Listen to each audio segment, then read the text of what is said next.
স্বামীকে হারিয়ে ৬ মাসের ছোট্ট ছেলে জুনায়েদকে কোলে নিয়ে দিশেহারা সুইটি বেগম। আর ছেলের এমন মৃত্যুতে পাগল প্রায় বাবা মা।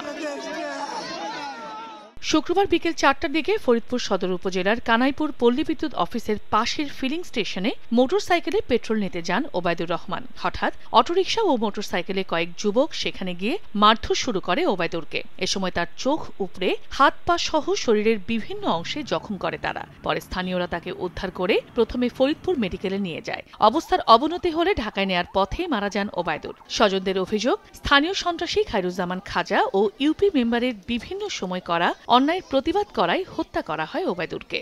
আমার স্বামীরে যারা মারছে আমি তাকে ৭২ ঘন্টার ভিতর তাকে অ্যারেস্ট চাই, তাকে ফাঁসি চাই। ১ নম্বরে হলো আলতাফ মেম্বার না চেয়ারম্যান। আমি আলতাফের বিচার চাই। আলতাফের কাছে আমি বিচার দিছি, সূক্ষ্ম বিচার করে নাই। গুলি করব এই কয়ে মনের পর এই কয়ে মারছে। ২০টা গাড়ি নিয়ে এতগুলো লোককে ভাই আমার বাইরে ফেলেছে।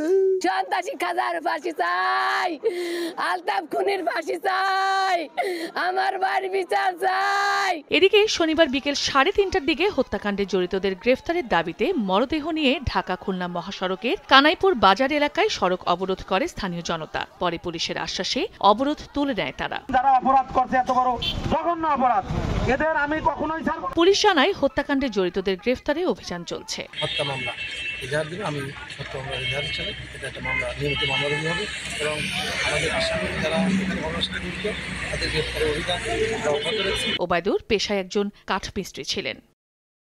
সময় সংবাদ, ফরিদপুর।